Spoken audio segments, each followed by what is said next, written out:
সকালবেলায় কেউ একজন এসে আকাশের মুখের উপর পানি ঢেলে ঘুম ভাঙিয়ে দিল। আকাশ লাফিয়ে ঘুম থেকে উঠল। ঘুম থেকে উঠে আকাশ তো অবাক, কেননা সামনে ঈশা দাঁড়িয়ে আছে। তা দেখে আকাশ বলল, এটা হতে পারে না, কিছুতেই হতে পারে না। আমি স্বপ্ন দেখছি না তো? হ্যাঁ, আমি স্বপ্নই দেখছি। ঈশা এখানে আসবে কি করে? এটা যেহেতু স্বপ্নই, তাহলে আবার ঘুমাই। আকাশ আবারও ঘুমোতে যাবে, তখন ঈশা আবারও পানি ঢেলে দেয় মুখের উপর। এবার আকাশ বুঝতে পারলো এটা স্বপ্ন নয়।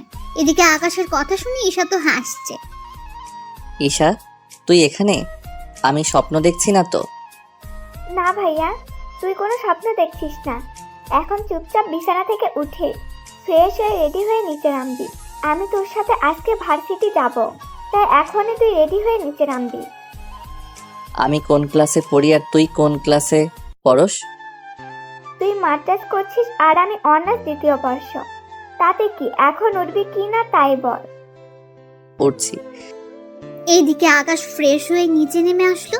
নাস্তা করে ঈশা আকাশের সাথে বের হয়ে গেল। আপনারা এখন ভাবছেন ঈশাকে, তাই তো? চিন্তা করবেন না, গল্পের সাথে থাকুন, বুঝতে পারবেন। ওরা ভার্সিটিতে আসলে অনেক মেয়ে আকাশের গাড়ির সামনে আসলো আকাশের সাথে কথা বলার জন্য, কিন্তু ঈশাকে দেখে ওরা চলে গেল ওখান থেকে। ভালো তো মেয়ে পটিয়েছিস। আরে ওরা জাস্ট লাইন মারার জন্য এসেছে। চল তাহলে ভিতরে নিয়ে যা আমাকে। আকাশ ঈশাকে নিয়ে ভেতরে গেল। তখনই রনির ডাক। ওই আকাশ, এক এক দিন এক এক রকম আইটেম নিয়ে ভার্সিটিতে আসিস। এই কথা বলাতে আকাশ রনির কাছে গিয়ে ওর মুখে একটা ঘুষি দিল। এতে করে রনির মুখ থেকে রক্ত পড়তে থাকলো। বলেছিলাম না ওদের নিয়ে বাজে কথা বলবি না। এবার দেখ তোর কি হাল করি। এই বলে রনি ও আকাশের মধ্যে মারামারি হতে থাকে। রনিকে বেশি মার খেতে দেখে ওর সাথে থাকা বাজে বন্ধুগুলো আকাশকে মারার জন্য আসে। আকাশ ওদেরকেও মেরে ওখানেই শুইয়ে দেয়। প্রতিদিন মার খেতে তোর একটু লজ্জা কি লাগে না? এরপর থেকে যদি পাই তাহলে। ঈশা, চল ভিতরে যাই। ওই মারামারি শেষ করে ওরা বাড়িতে চলে আসতে থাকে। বাড়ির দিকে কিছু দূর আসতেই দেখলো আরেক ঝামেলা, কেননা রনির চাচা মিস্টার কিপ্রিয়া পথ আটকে দাঁড়িয়ে আছেন। তাই গাড়ি থেকে নেমে ওনার সামনে গেল। মিস্টার কিবরিয়া সাহেব, আপনার ভাতিজাকে সামলান, নয়তো এভাবে প্রতিনিয়ত মার খেতে খেতে একদিন না মরেই যায়। তোর সাহস দেখে তো আমি অবাক হয়ে যাই। আমি আন্ডারওয়ার্ল্ডের মাফিয়া, তার উপর রাজনীতিবিদ। তুই কিনা আমার সামনে আমার ছেলেকে মারার হুমকি দিস? এই, তোরা ওকে এখানে মার, যেমনটা ও আমার ছেলেকে মেরেছে। কিবরিয়ার লোক আকাশকে মারতে আসলে আকাশও ওদের মারতে থাকে। এতে করে আকাশ নিজেও কিছু মার খায়, কিন্তু ওদেরকে মেরেই দেয়। ওদের অবস্থা আকাশ পুরো খারাপ করে দিয়েছে। এখন হয়তো আপনারা ভাবছেন এই আকাশটাকে, তাহলে একটু ধৈর্য ধরুন, সব কিছু বুঝতে পারবেন। তার জন্য আপনাদের গল্পের সাথেই থাকতে হবে। এরপর ওদের মেরে আকাশ গাড়িতে উঠলো। ভাইয়া, বুঝলাম না, তুই বাসা থেকে বের হতে না হতে দুইবার মারামারি করা শেষ। না জানে তুই বাকি দিন তো পড়েই আছে। আরো কি কি দেখতে হবে আমাকে কে জানে। দেখ, মারামারি না করলে আমার একটু ভালো লাগে না। তার উপর কেউ যদি মার খাওয়ার জন্য চলে আসে, তাহলে আমার কি করার এতে? বুঝছি, এত শখ নেই তোর মারামারি দেখা। এখন আমাকে নিয়ে শপিং করিয়ে দে, আমি চলে যাব বাড়িতে। কি? তুই একে তো আমাকে না বলে এখানে এসেছিস, তার উপর এখন বলছিস তুই চলে যাবি 2 দিন পর। এমনটা হচ্ছে না। ওই দেখ, আমি একা যাব না ওইখানে, বুঝছিস? না, বুঝি নাই। কি? তুই একা যাবি না সে ব্যাপারটা। দেখ, তোর সাথে আমি এত ক্যাচাল করতে পারবো না।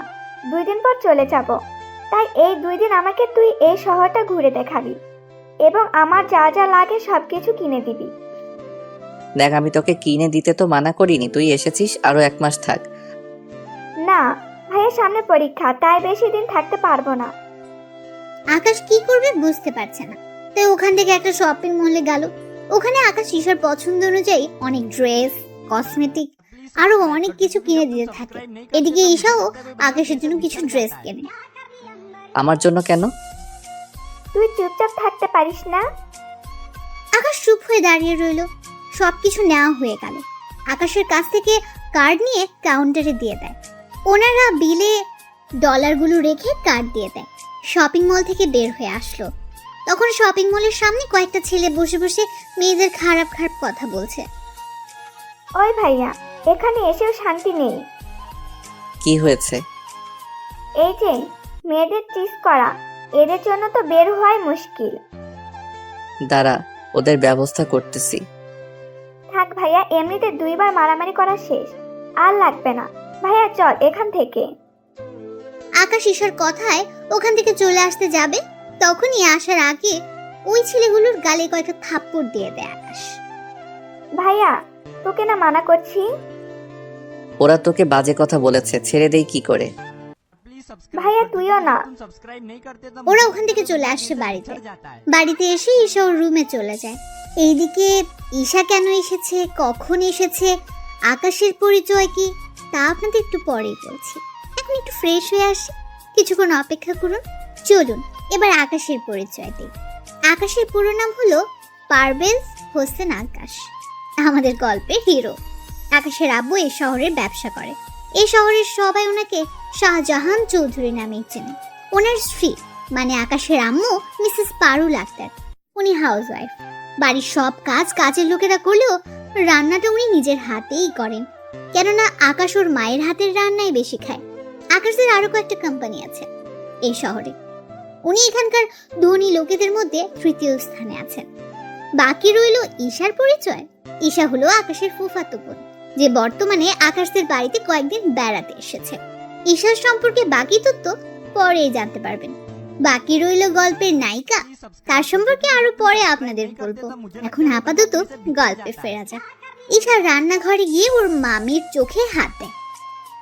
কে কে আমার চোখে হাত দিয়েছে? এইদিকে কেউ কিছু বলছে না, তাই আকাশের আম্মু ভালো মতো হাত ধরে বুঝতে পারলো। আরে ঈশা, তুই এখানে কখন এলি? আমাদেরকে তো একটু জানালিও না। আম্মু, ও সকাল এসেছে। এই কথা শুনে আকাশের আম্মু একটু আশ্চর্য হলো। কি, ঈশা সকালে এসেছে, অথচ আমার সাথে এখন দেখা করছে? সকাল থেকে কোথায় ছিলি তুই? আম্মু তাহলে শোনো। এরপর আকাশ সকাল বিকাল ঘটে যাওয়া সব ঘটনাগুলো ওর আম্মুকে বলল। শুধু মারামারি করেছে তা বাদে। এটা কিন্তু ভালো করিসনি তুই ঈশা। একে তো সকালে এসে এখন আমার সাথে দেখা করছিস, তার উপর বলছিস 2 দিন পর চলে যাবি। তুই এখানে 1 মাস থাক আগে, তারপর আমি ভেবে দেখব তোকে পাঠানো যায় কিনা। দেখো মামি, সামনে আমার পরীক্ষা, তার উপর সব কসমেটিক শেষ। তাছাড়া পরীক্ষা দেওয়ার সময় তো এটুকু সেজে গুজে যেতে হবে, তাই না? তুই কি পরীক্ষা দিতে যাবি নাকি ছেলে পটাতে? দুটোই। ঈশা ওখান থেকে চলে যায়। এদিকে আকাশের মোবাইলে কল আসলো। আকাশ চলে আসে নদীর পাড়ে, কেননা এই নদীর পাড়ে একটা পাহাড় আছে। এই পাহাড়ের ভেতরে আকাশ আরেকটা রাজ্য চালায়। ওই রাজ্যটা হলো মাফিয়া কিং এর রাজত্ব। মাফিয়া জগতে সবাই আকাশকে একে নামেই চেনে, কেননা একে নাম শুনলে বাকি সব মাফিয়া ভয়ে পালিয়ে যায়। ওখানে যেতেই সবাই একে নামে জয়ের ধ্বনি তুলে দেয়, কেননা একে সবসময় কালো পোশাক পরে আসে, মুখে থাকে সবসময় মাস্ক। একে ওর চেয়ারে বসে পড়লো। আমার হয়তো কয়েকদিন রাজত্ব চালাতে পারবো না কিছু সমস্যার কারণে, হয়তো আমি দেশের বাহিরেও যেতে পারি, তাই ততদিন আসিফ আমার দায়িত্ব পালন করবে। আমি ওর সাথে যোগাযোগ করব, নিজে থেকে আমার সাথে কেউ যোগাযোগ করতে যাবেন না। আকাশ ওখানে আরো কিছু কথা বলে চলে আসলো। এদিকে 3 দিন কেটে গেল। ঈশার পরীক্ষার সামনে, তাই ঈশার আম্মু আকাশের আম্মুকে কল দিয়ে জানায়, ভাবি একটা কথা বলার ছিল। কি কথা? এরপর ঈশার আম্মু সব কথা শুনে আকাশের আম্মু রাজি হয়ে যায়। এদিকে ঈশা নিচে নেমে আসে, ওর জিনিসপত্র গুছিয়ে আকাশের সামনে এসে বলে, ভাইয়া আমি চলে যাচ্ছি। ঠিক আছে, সাবধানে যাবি। চল আমি তোকে এয়ারপোর্টে দিয়ে আসি। হ্যাঁ চল। আম্মু, আমি ঈশাকে এয়ারপোর্টে দিয়ে আসতেছি। ঠিক আছে, সাবধানে যাবি। ওখানে গিয়ে কোনো মারামারি করবি না। কোন জায়গার কথা বলছো? কোনো জায়গার না। আকাশ ঈশাকে নিয়ে গাড়িতে বসলো। এদিকে ওরা কথা বলতে বলতে এয়ারপোর্টে চলে আসলো। আকাশকে এয়ারপোর্টে সিকিউরিটি এবং সবাই চেনে, তাই আকাশ ঈশাকে নিয়ে ভেতরে গেল। বোন আমার সাবধানে যাবি, বাসায় গিয়ে কল দিবি। আমি তাহলে এখন যাই। তা হচ্ছে না ভাইয়া, কারণ তুইও আমার সাথে বাংলাদেশে যাবি। কি আমি কেন যাব? তুই যাবি কিনা তা বল। এইদিকে আকাশ ভাবতে থাকে, যদি না বলে দিই তাহলে ঈশা কষ্ট পাবে, আর যদি হ্যাঁ বলে দেই তাহলে ঈশা খুশি হবে। কিন্তু আমি তো পাসপোর্ট ও শার্ট প্যান্ট কিছুই আনিনি, তাই রাজি হয়ে যাওয়াটা ভালো হবে। কি ভাবছিস? ভাবছি আমি যাব কি করে, আসার সময় তো কিছুই আনিনি।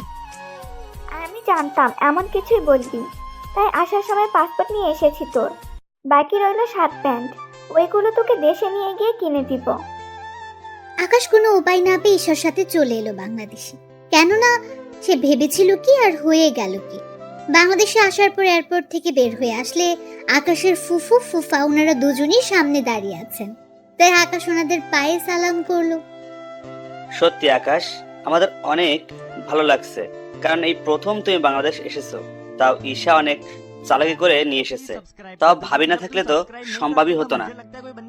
পোপা এই জন্যই তো বলি পাসপোর্ট ওর কাছে কিভাবে এলো, কারণ পাসপোর্ট তো আম্মুর কাছে থাকে। ভাবি দিয়েছে। এখন কথা না বলে আয় আমাদের বাসায়। এইদিকে আকাশ চলে আসে ঈশাদের বাসায়। কেননা এই প্রথম আকাশ এ বাড়িতে এসেছে। ছোট থাকতে একবার এসেছিল, তখন ঈশার বাবা মা অতটা বড় লোক ছিলেন না। আকাশের আব্বু ওনাদের টাকা দিয়ে সাহায্য করায় আজকে ওনারা বাংলাদেশের শত শত কোটি টাকার মালিক। পোপা তোমাদের তো অনেক উন্নতি হয়েছে দেখছি। হ্যাঁ, তোমার আব্বু আমাদের সাহায্য করাই আজকে আমরা একটা ভালো অবস্থানে আছি। এখন ভিতরে যাই। আকাশ ওনাদের সাথে ভেতরে গেল। আকাশ ওখানে সোফায় বসে আছে, ওর ফুফা ফুফিদের সাথে কথা বলছে। এদিকে ঈশা ওর রুমে গিয়ে ফ্রেশ হয়ে নিচে নেমে আসলো। ঈশা, ওকে ওর রুমটা দেখিয়ে দে। আকাশ, তুমি ফ্রেশ হয়ে নিচে আসো, তোমার ফুফু তোমার জন্য পছন্দের খাবার রান্না করেছে। আচ্ছা ফুপু। আকাশ উপরে গিয়ে ফ্রেশ হয়ে নেয়। ঈশা একটু লুঙ্গি এনে আকাশকে দেয়। আকাশ ফ্রেশ হয়ে অনেক কষ্ট করে লুঙ্গিটা পরে বের হয়। এতে কাজের লোক হতে যারা দেখছে সবাই হাসছে। অনেক কষ্টে লুঙ্গিটা ধরে আকাশ খাবার খেয়ে নেয়। খাবার খেয়ে আকাশ ঘুমিয়ে পড়লো। কেননা রাত 11টা বেজে গেছে। পরের দিন সকালে আকাশ ঘুম থেকে উঠে দেখে ওর পরনে লুঙ্গি নেই, তাই তাড়াতাড়ি করে লুঙ্গি খুঁজে পরে নেয়। এদিকে ঈশা তো দরজা খোলার জন্য তাগাদা দিয়েই চলেছে। আমি 30 মিনিট পর আসতেছি। ভাগ্য ভালো লুঙ্গি ভেতরে, নয়তো মান ইজ্জত সব শেষ হয়ে যেত। ঘুম থেকে উঠে আকাশ ফ্রেশ হয়ে নেয়। ফ্রেশ হয়ে নিচে নামে। ওখানে আকাশের ফুফা ও ফুফি, ঈশা ওরা সবাই ছিল। তা আকাশ, এখানে থাকতে তোর কোনো অসুবিধা হয়নি তো? কি যে বলো না ফুপা, অসুবিধা হবে কেন? এখন অসুবিধা হচ্ছে এই লুঙ্গি নিয়ে, এটা সামলাতেই তো কষ্ট হয়। আকাশের কথা শুনে বাকিরা হেসে দেয়। চিন্তা করিস না ভাইয়া, তোকে আজকে আমাদের এখানে বড় শপিং মলে নিয়ে যাব। ওখান থেকে তোর জন্য ভালো ভালো দেখে পোশাক কিনে দিব। তা না হয় ঠিক আছে, কিন্তু তুই এখানে কেন? এমন পোশাকে কই যাবি? তোকে তো বলাই হয়নি, আমি ভার্সিটিতে যাব, তাই তুই আমার সাথে যাবি। ঠিক আছে, কিন্তু শপিং? আচ্ছা চল। ঈশা আকাশকে নিয়ে শপিং এ যায়। ওখানে আকাশের পছন্দ অনুযায়ী সব কিনে দিতে থাকে। আকাশের সব কেনা হয়ে গেল। ঈশা চল, হয়ে গেছে। আচ্ছা চল। এইদিকে আকাশ শপিং মল থেকে বের হতে যাবে, তখনই একটা মেয়ের সাথে ধাক্কা খেয়ে আকাশের ফোন পড়ে যায় হাত থেকে। ভিড়ের মধ্যে মেয়েটা আকাশের মোবাইল তুলে নেয়। মোবাইল তুলে দেওয়ার সময় আকাশ মেয়েটার হাতে একটা ট্যাটু দেখে। ট্যাটু দেখতে অনেক সুন্দর, তবে রং দিয়ে আঁকা হয়েছে। ভিড়ের মধ্যে আকাশ মেয়েটাকে হারিয়ে ফেলে। ওখান থেকে বের হয়ে আকাশ চলে আসে ঈশার সাথে ভার্সিটিতে। ভার্সিটির গেট দিয়ে ঈশা ওর গাড়ি নিয়ে ঢুকলো। তখন অনেক ছেলে ঈশার দিকে তাকিয়ে থাকে, কেননা ঈশাও কম সুন্দরী নয়। কলেজে 40% ছেলে ঈশাকে পছন্দ করে। ওরা গাড়ি থেকে বের হওয়ার আগে আকাশ দেখে চারদিকে সব ছেলেরা ওদের দেখছে। এদিকে আকাশের মেজাজ তো অনেক খারাপ। প্লিজ ভাইয়া, এখানে এমন কিছু করিস না। এখানে ভালো ছেলেদের সাথে খারাপ ছেলেরাও থাকে। এখানে রাজনীতি পাওয়ার কারণে ওরা এসব করতে সাহস পায়। তাছাড়া তুই এখানে এসেছিস আমার সাথে ঘুরে দেখবি, কোনো ঝামেলা করার দরকার নেই। ওই দেশে তোকে সবাই চিনে, কিন্তু এখানে কেউ চিনে না। এদিকে আকাশ ভাবলো, এখানে এমন কোনো মাফিয়া নেই যে আমার নাম শুনেনি। নাম এখন। নামছি। আকাশ ও ঈশা একসাথে নামলো। তখন অনেক ছেলে মেয়ে ওদের দিকে তাকিয়ে আছে। ভাইয়া দেখছিস ওরা কেমন করে তাকিয়ে আছে? ওদের দিকে না তাকিয়ে ক্লাসরুমে চল। আকাশ ঈশার সাথে ওর ক্লাসরুমে চলে গেল। এদিকে আকাশ বসে আছে ছেলেদের সাথে। তখন অনেকে রুমে ঢুকতে থাকে। হঠাৎই একটা ছেলে মার খেতে খেতে রুমে আসে, আর ওই ছেলেটাকে মারছে একটা মেয়ে। মেয়েটার নাম হচ্ছে রোজা চৌধুরী। রোজা ক্লাসরুমের ভেতরে আসে। প্লিজ ভাইয়া, আমাকে ওর হাত থেকে বাঁচান। ওরা আপনাকে মারছে কেন? কয়েকটা ছেলে ইচ্ছেকের ওর গায়ের ওপর আমাকে ফেলে, তাই মেয়েটা আমাকে। বুঝতে পেরেছি। এক্সকিউজ মি, গায়ে পড়ার জন্য কেউ একজনকে এভাবে মারে? আকাশের কথায় রোজা অনেক অবাক হয়, কেননা আজ পর্যন্ত কেউ রোজার সাথে এভাবে কথা বলেনি। সেই জন্য আমি ওকে কেন মেরেছি তাকে এখন তোর কাছ থেকে জানতে হবে। হবে। সামান্য গায়ের উপর পড়ার জন্য এভাবে কেউ কাউকে মারতে পারে তা আপনাকে না দেখলে বুঝতাম না। তোর থেকে অনেক দরদ, তোকেও এর সাথে মনে হয় মারতে হবে। এদিকে ঈশা ব্যাপারটা বুঝে রোজাকে বলে যাতে করে ওর ভাইয়াকে কিছু না করে। এদিকে ঈশার একটা ভাই আছে, তা সবাই আজকেই জানলো। বা ঈশা, বাহ, তোর এমন একটা ভাই আছে, আগে তো জানতাম না। তা কবে এটাকে আমদানি করলি নাকি? রোজা কথাটা বলে হাসতে যাবে, তার আগে আকাশের হাতে গিয়ে রোজার গালে পড়ে। এতে পুরো রুমের ভেতরে সবাই নিস্তব্ধ হয়ে যায়, এবং ঈশার সাথে বাকি সবাই একটু ভয়ে আছে, কেননা এখন রোজা ওর আব্বুকে কল দেবে। এরপর কি হবে না হবে আপনারা জানতেই পারবেন। কি, তোর এত বড় সাহস আমাকে মারলি? আর একটা কথা বললে আরো একটা চট দিব। তোর সাহস দেখে অবাক হচ্ছি। প্লিজ রোজা আপু, ভাইয়াকে ছেড়ে দেন। ছেড়ে দিতাম, কিন্তু এখন দিব না, কারণ ও আমার গায়ে হাত তুলেছে। রোজা ওর বাবাকে কল দেয়। উনি কিছু লোক পাঠিয়ে দেয়। ওরা কয়েক মিনিটের মধ্যে রুমে এসে আকাশকে মারতে থাকে। আকাশও ওদের মারতে গেলে তাই তোরা ঈশাকে ধরে রাখ। এই ছেলেটাকে ওদের কিছু করতে গেলেই ঈশার শরীরে হাত দিবি তোরা। ওরা কয়েকজন এসে ঈশাকে ধরে, তাই আকাশ ঈশার সম্মানের দিকে তাকিয়ে মার খেয়ে যাচ্ছে। ওরা মারতে মারতে মাঠের মধ্যে আকাশকে ফেলে দিয়ে চলে যায়। বলেছিলাম না আমার সাথে লাগতে আসিস না, এখন দেখলি তো কি হলো তোর। রোজা চলে যাওয়ার কিছুক্ষণ পর আকাশের সামনে একটা মেয়ে আসে, হাত বাড়িয়ে দেয় আকাশের দিকে। আকাশ খেয়াল করে ওই সেম ট্যাটু ওই মেয়েটার হাতেও। আকাশ মেয়েটার হাত ধরে ওঠে। রোজার সাথে ঝামেলা করেছেন তাই তো? আমি তো কাউকে তেমন চিনি না, তাছাড়া আমি এমন কিছুই করিনি।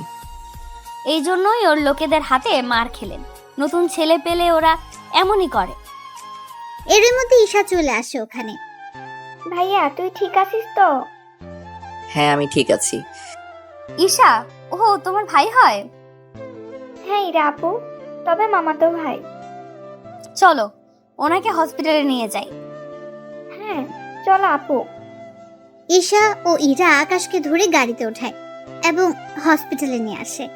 ডক্টর আকাশকে ইমার্জেন্সি ওয়ার্ডে নিয়ে গিয়ে ট্রিটমেন্ট করতে থাকে। এই ফাঁকে ইরার পরিচয় আপনাদের দিয়ে দিই। ইরা হলো রফিক চৌধুরীর একমাত্র মেয়ে ইরা চৌধুরী। ইরা হচ্ছে আমাদের গল্পের নায়িকা। ইরা এবার অনার্স চতুর্থ ইয়ারে পড়ে। ইরা সম্পর্কে বাকি তথ্য পরে জানতে পারবে আস্তে আস্তে। চলুন এবার গল্পে ফেরা যাক। আচ্ছা, ওরা ওকে মারলো কেন?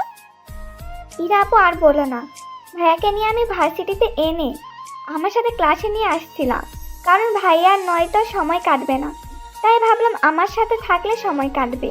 এরপর একটা ছেলে এসে। বন্ধুরা, এর পরের ঘটনাগুলো আপনারা সবই জানেন, তাই নতুন করে আর বললাম না। কি, রোজার গায়ে হাত তোলার কারণে এইভাবে মেরেছে? কিন্তু তোমার ভাইয়ার সাহস আছে বলতে হবে। সাহস আছে কি না জানি না, তবে ভাইয়া একটু বেশিই জেদি, বুঝতে তো পারছো। তার উপর না জেনে হাত তোলে। আচ্ছা, এখন আফসোস করে কি হবে? তোমার বাবাকে কল দিয়ে এখানে আসতে বলো। তাছাড়া তোমার মামাতো ভাইয়ের বাবা মা ভাই থাকলে ওনাদের আসতে বলো। আসলে ভাইয়া এখনে বেড়াতে এসেছে, তাই ওনাদের বলাটা ঠিক হবে না। বুঝতে পারছি। আচ্ছা চিন্তা করো না, তোমার ভাইয়া আগে সুস্থ হোক, তারপর দেখো। সত্যি তুমি না থাকলে একা একা সম্ভব হতো না। থাক এইসব কথা। এরই মধ্যে ডাক্তার আসলো। দেখুন, ওনাকে রক্ত দিতে হবে, এ পজিটিভ রক্ত, তা 250 মিলি হলেই হবে। ডক্টর, আমার রক্তের গ্রুপ এ পজিটিভ, আমি রক্ত দিব। চলুন তাহলে। ডাক্তার ইরাকে নিয়ে ভেতরে যায়। নার্স এসে রক্ত নিয়ে যায়। এরপর আকাশের শরীরে সে রক্ত দেওয়া হয়। 1 ঘন্টা পর ওরা আকাশকে নিয়ে বাড়িতে চলে আসে। ঈশার সাথে ইরাও আসে বাড়িতে। ইরা এ বাড়িতে আরো অনেকবার এসেছে, তাই ও এতটা লজ্জা পায় না। কি হয়েছে আকাশের? তেমন কিছু না। ইরা আপু, তুমি ভাইয়াকে একটু ধরে উপরে নিয়ে যাও, আমি কিচেন রুম থেকে আসতেছি। এদিকে ইরা আকাশের হাত ওর কাঁধের উপর দিয়ে নেয়। আকাশের কোমরে হাত দিয়ে ধরে উপরে নিতে থাকে। রুমে নিয়ে ইরা আকাশকে বিছানায় শুইয়ে দিতে গেলে আকাশের ভারী ইরাও আকাশের উপর পড়ে যায়। ঈশা রুমে এসে দেখে ইরা আকাশের বুকের উপর। ইরা আপু, ঘুমানোর ইচ্ছে হলে বিছানায় শুইতে, কিন্তু তুমি তো। চুপ, আমি কি ইচ্ছে করে?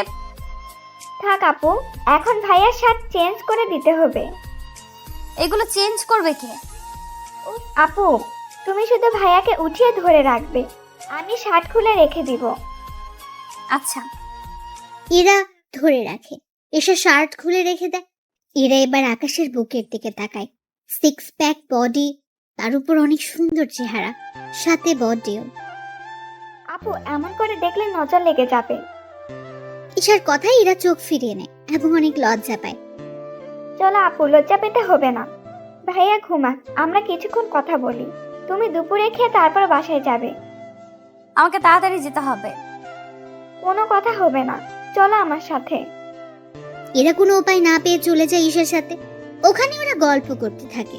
এভাবে কিছুক্ষণ যাওয়ার পর দুপুরে খাওয়ার সময় হয়ে আসে।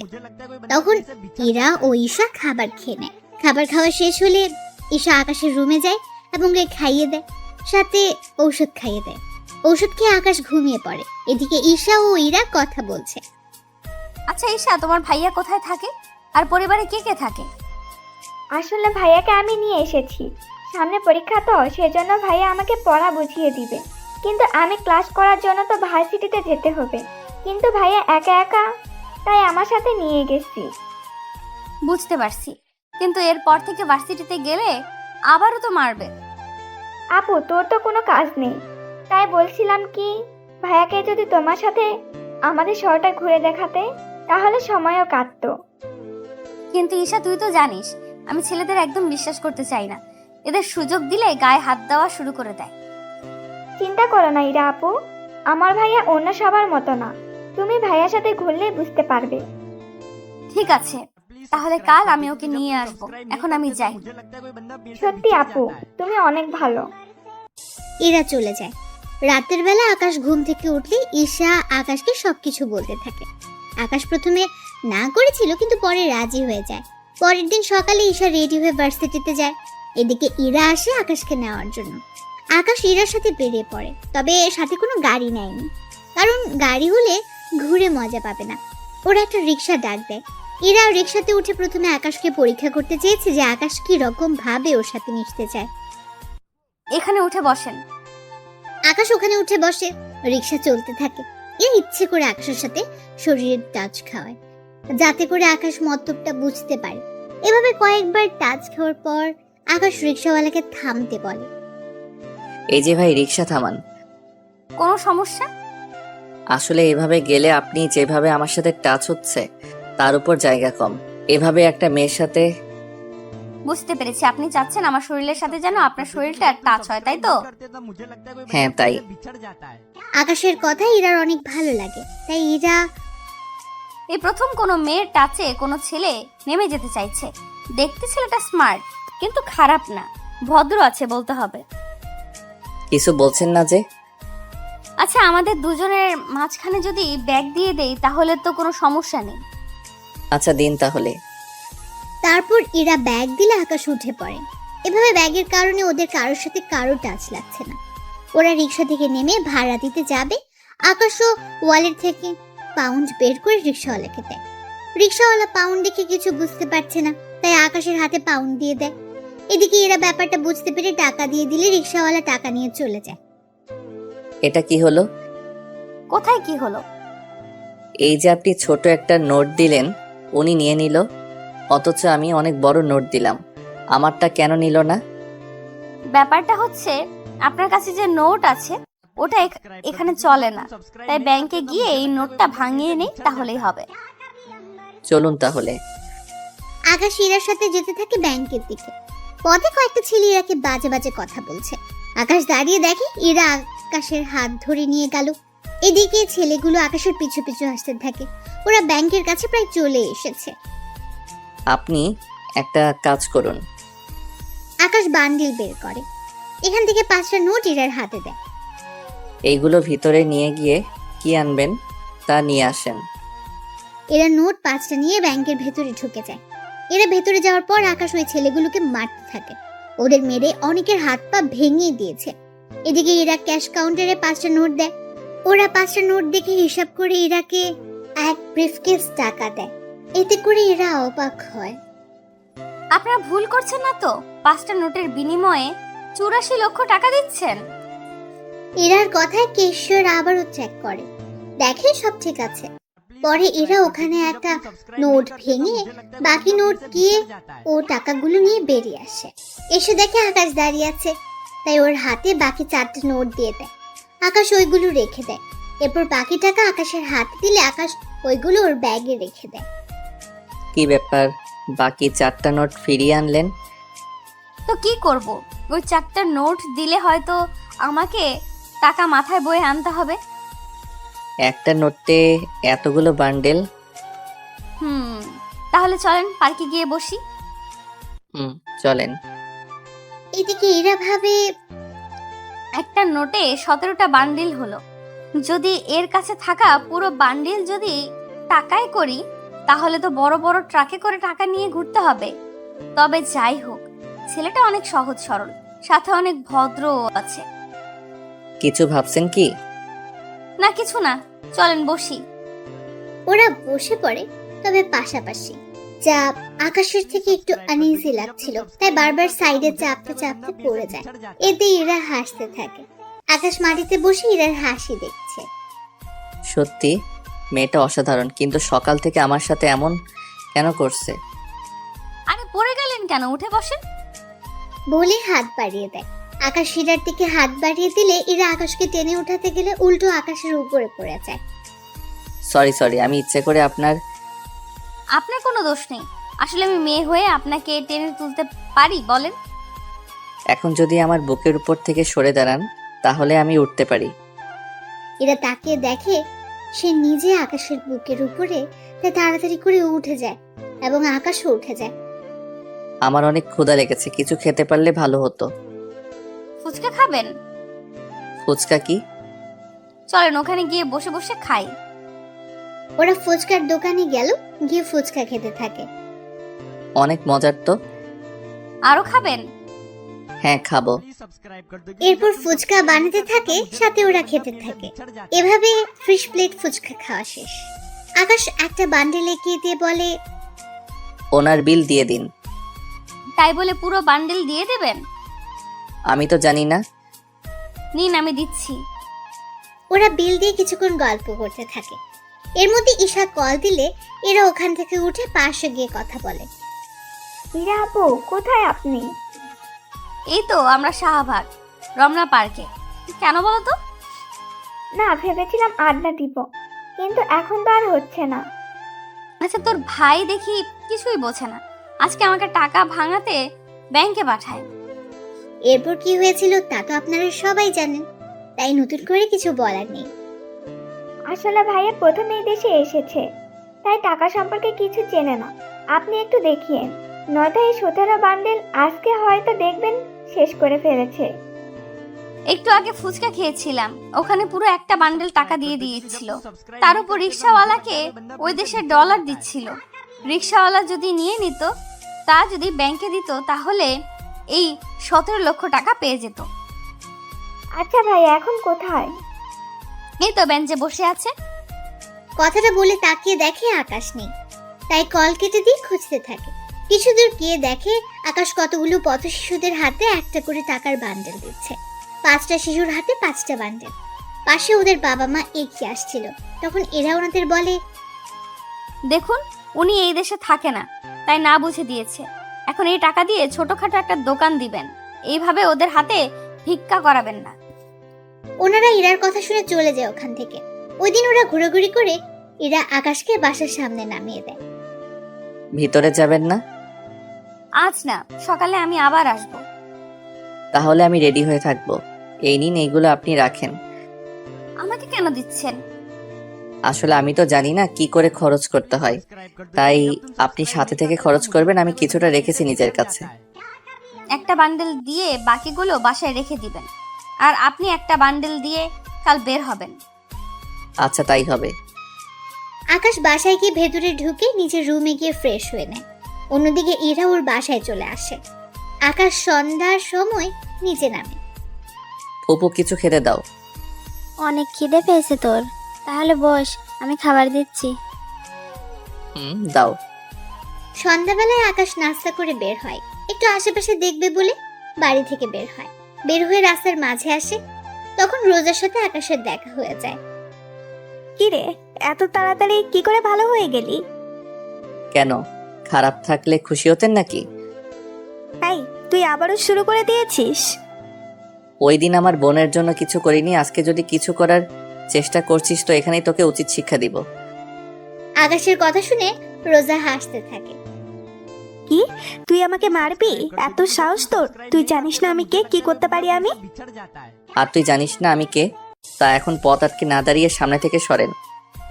বুঝেছি, আজকেও তোকে একটা মার দিতেই হবে। এই, তোরা ওকে খাতের যত্ন কর। রোজার কথায় ওর লোকজন আকাশকে মারতে আসে, কিন্তু আকাশকে ওদের সবাইকে মেরে ওখানে শুয়ে দেয়। ওরা অনেক চেষ্টার পরেও কোনো কিছু করতে পারেনি। সবাই মার খেয়ে মাটিতে শুয়ে আছে। বলেছিলাম না আমার পিছনে লাগতে আসবেন না। এখন বুঝতে পারছেন আমি কি জিনিস। এবার আপনার পালা। আমার পালা মানে?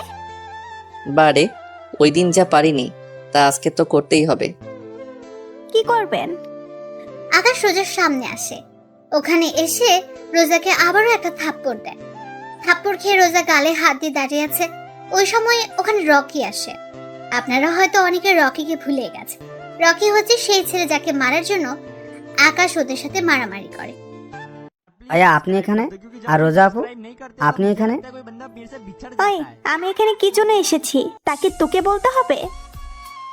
না আপু, আমি তো এমনি এমনি বললাম। ভাইয়া, আপনি এত রাতে এখানে? তার উপর রোজা আপু আপনাকে কিছু করেনি তো? আমার কিছু হয়নি, তুমি এখন যাও। রকি ওখান থেকে চলে যায়। রকি চলে যাওয়ার পরে আকাশ রোজার কাছে যায়। তাহলে একটা কথা বলি, মেয়ে হয়ে এসব কথা ঠিক না। মেয়েদের শাড়িতেই মানায়, এইসব ড্রেসে না। তাই ভালো হয়ে যান। এসব মারামারি করে কি লাভ আপনাদের? শুধু একটু পাওয়ার ছাড়া জীবনে কিছু পাবেন না। তার উপর সবাই আপনাকে খারাপ ভাববে। এতে করে আপনার কাছের লোকগুলো আপনাকে খারাপ চোখে দেখবে। আমি যা বলেছি ওই কথাগুলো একটু ভেবে দেখবেন। আকাশ ওখান থেকে চলে যায়। এদিকে রোজা ভাবতে থাকে, কে এই ছেলে যে আমাকে একটুও ভয় পায় না? ঈশা তো বলেছিল ওর মামাতো ভাই, কিন্তু এই ছেলেকে দেখে তো একটু আমাদের দেশের মনে হচ্ছে না। তাহলে কি রহস্য আছে এই ছেলের মাঝে যা আমাকেই খুঁজে বের করতে হবে? রাতে আকাশ বাড়ি ফিরে আসে। ফিরে এসে ঈশার সাথে কথা বলতে থাকে, কেননা আজকে কি করেছে না করেছে সব রকমের কথা আকাশ ঈশাকে বলতে থাকে। অন্যদিকে ইরা নিজের রুমে বসে বসে ভাবতে থাকে, ছেলেটা আসলে অনেক সহজ সরল, কোনো মারামারি করে না, নাই কোনো মেয়ের প্রতি কোনো ইন্টারেস্টও নেই, যা আজকে আকাশের কথায় ওর আচরণেই বোঝা যায়। সত্যি ছেলেটা অনেক ভালো। এরা কথাগুলো বলতেই থাকে, তখনই ইরার বাবা সব কথা শুনে ফেলে। উনি সব কথা শুনে ইরাকে বলে, কি রে মা, কোন ছেলে ভালো? কোনো ইন্টারেস্টিং নেই, কিছুই তো বুঝলাম না। তোমাকে কিছু বলতে হবে না আব্বু, অনেক রাত হয়েছে, তুমি এবার ঘুমাও। আমি তোকে একটা কথা বলার জন্য এসেছি। কি কথা আব্বু? কাল তোকে দেখতে পাত্রপক্ষ আসবে, তাই তুই কালকে বাড়িতেই থাকবি। কিন্তু আব্বু। দেখ, ছেলে ভালো, অনেক বড় কোম্পানিতে কাজ করে, তোকে সুখে রাখবে। বিয়ের পর তোর পড়াশোনা শেষ করার সুযোগও দিবে। কিন্তু আব্বু, ওদের কি আমায় পছন্দ হবে? হবে, তুই কাল তৈরি হয়ে থাকিস। ঠিক আছে আব্বু। তাহলে আমি আসি, তুই ঘুমা। এইদিকে ইরার আব্বু চলে গেলে ইরা ঈশাকে কল দিয়ে জানিয়ে দেয় কাল আসতে পারবে না। পরের দিন সকালে আকাশ বসে আছে, কিন্তু এখনো ইরা আসেনি। তাই আকাশ অপেক্ষা করতে থাকে। সকাল 11টা বাজে ইরা না আসায় ঈশার কাছ থেকে ঠিকানা নিয়ে বেরিয়ে পড়ে ইরাদের বাড়িতে। ওখানে গিয়ে দেখে ইরা বসে আছে আর ওর চারপাশে কিছু লোক বসে আছে। আকাশ বুঝতে পারছে না এখানে কি হচ্ছে, কারণ সব দেশে তো সব রকমের হয় না। তাই আকাশ ইরার সামনে গিয়ে বলে, আপনি এখানে? আমি সে 1 ঘন্টা ধরে বাসায় অপেক্ষা করে বসে আছি, কিন্তু আপনি না আসায় ঈশার থেকে ঠিকানা নিয়ে এখানে চলে আসি। এখানে এসে দেখি এখানে শাড়ি পরে বসে আছেন। কোথাও যাচ্ছেন নাকি? এদিকে ওখানে থাকা কেউই কিছু বুঝতে পারছে না কি হচ্ছে এখানে, কে এই ছেলে। সবার মনে এখন এই প্রশ্নটা ঘুরপাক খাচ্ছে। এই ছেলে, কে তুমি? আমার মেয়েকে কি করেছিল? আমি আকাশ। ইরা আমার সাথে ঘুরতে যাওয়ার কথা, কিন্তু না আসায় আমি চলে এসেছি। কিন্তু আপনারা এভাবে বসে আছেন কেন? কোথাও বের হবেন নাকি? এই ছেলে, তুমি কি কিছু বুঝো না? এখানে কি হচ্ছে? আব্বু, ও এগুলো বোঝে না। মানে ও আমাদের দেশে থাকে না, তাই এখানকার রীতিনীতি ও কিছুই জানে না। আসলে ও ঈশার মামাতো ভাই। ঈশার পরীক্ষার সামনে, তাই ও আমাকে বলেছিল এনাকে নিয়ে একটু শহরটা ঘুরিয়ে দেখানোর জন্য। তাই গতকাল ওনাকে নিয়ে ঘুরতে গিয়েছিলাম।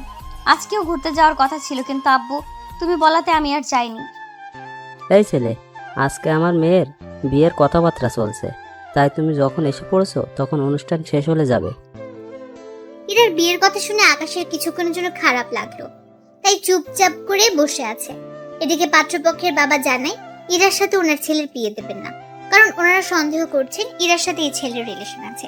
তাই এনারা বিয়ে ক্যান্সেল করে দিতে চেয়েছে। প্লিজ, আপনারা এমন করে বলবেন না। এই বিয়ে না হলে যে আমি পথে বসে যাব। আব্বু কি বলছো আব্বু? ঠিকই বলছি। আমি ওনাদের থেকে 35 লক্ষ টাকা নেই ব্যবসার জন্য। ওনারা তোকে আমার সাথে একদিন দেখেছে, তাই ওনারা এত বড় লোক। ওনারা জানিয়েছে ওনাদের ছেলের সাথে যদি তোর বিয়ে দেই তাহলে ওনারা এই 35 লক্ষ টাকা নেবে না। এখন বিয়ে না হলে তো... দেখুন প্লিজ, আপনারা বিয়ে ভাঙবেন না। এই বিয়ে না হলে আমার বাবার এতগুলো টাকা কি করে দিবেন? ইরা অনেক রিকোয়েস্ট করার পরও ওরা কোনো কথা শুনলো না। তখন আকাশ বলে, দেখুন, আমার জন্য আপনাদের মধ্যে ঝগড়া হচ্ছে, এইটুকু আমি বুঝতে পেরেছি। শুধু আঙ্কেল, এইটুকুই বলবো যে ছেলের সাথে আপনার মেয়ের বিয়ে দিতে চাইছেন, ওই পরিবার এখনই আপনাদের কথা বিশ্বাস করতে চায় না। তাহলে একবার ভেবে দেখেন সে ছেলে বিয়ের পর কি করবে। তাই আপনি চিন্তা করবেন না, আমি দিয়ে দিচ্ছি টাকাগুলো। আপনি কেন টাকা দিবেন? দেখুন, আপনি অনেক ভালো একটা মেয়ে। আমি চাই না এরকম একটা ছেলেকে বিয়ে করে নিজের জীবনটা এভাবে নষ্ট করে দেন। তাই টাকাটা না হয় আমি দিয়ে দিব, কিন্তু আমার কাছে তো কোনো ক্যাশ নেই, নোট ছাড়া। ইরা না করে দেয়। আকাশ অনেক বোঝানোর পর ইরা রাজি হয়ে যায়। তাই ইরা রুম থেকে 1 লক্ষ টাকার বান্ডেলও আকাশের কাছ থেকে ওর দেশের 2টা নোট বের করে নেয় এবং পাত্রের বাবার হাতে নোট দিয়ে বলে, এই নিন টাকা। এইখানে এই দুটো নোট 40,000 টাকা, যা আমাদের দেশের 35 লক্ষ টাকার বেশি হবে। বাকি এই 1 লক্ষ টাকা তার সুদ। এবার বুঝতে পেরেছেন? ওর কাছে থাকা সামান্য 2টা নোট দিয়ে যদি আপনার সব ঋণ শোধ হয়ে গেল, তাহলে বুঝে দেখেন ওর কাছে এই একটা বান্ডেলে তাহলে কত টাকা থাকতে পারে। তা ক্যালকুলেটে দিলেও গণনা করতে পারবেন না। ও শুধুমাত্র এই টাকা 2 মাস খরচ করবে বলে এনেছিল। যদি ও আমাদের দেশের টাকা সম্পর্কে কিছুই বোঝে না। ও যদি জানতো এখানে ওর একটা নোট দিয়ে আপনাদের মতো পরিবার 4-5 মাস খেতে পারবে, তাহলে ও সাথে করে এত টাকা নিয়ে আসতো না। কিন্তু কারোর অপমানের প্রতিবাদ করতে ঠিকই বোঝে। তাই আপনারা এবার আসতে পারেন। ওনারা ব্যাপারটা বুঝতে পেরে বের হয়ে যাবে। তখন ইরা বলে, আসল কাজটাই তো আপনাদের দেখানো হয়নি। কথাটা বলে ইরা ওখানে সবার সামনে আকাশকে জড়িয়ে ধরে, সাথে সবার সামনে আকাশকে চুমু দেয়। এদিকে আকাশ কিছুই বুঝতে পারছে না কি হচ্ছে ওর সাথে, তাই আকাশ ওখানে দাঁড়িয়ে থাকে। এটা দেখতেই তো চেয়েছেন, নিন এবার আসতে পারেন আপনারা। ওনারা টাকা নিয়ে চলে যায়। ওরা যাওয়ার পর ইরা আকাশের হাত ধরে সোফার উপরে বসায়। এখন ইরার আব্বু কিছু বলছে না। এখানে বসেন, আমি ড্রেস চেঞ্জ করে আসি, তারপর বের হব। আচ্ছা, এইরকম ভাবে বের হওয়া যায় না? কেন বলুন তো? আসলে এইরকম আপনাকে অনেক সুন্দর লাগছে। কিন্তু আপনাকে খারাপ লাগছে। আমাকে দেখতে খারাপ লাগছে কেন? এরা আকাশের মুখে লেগে থাকা লিপস্টিকের দাগ মুছে দেয় ওর শাড়ির আঁচলতে।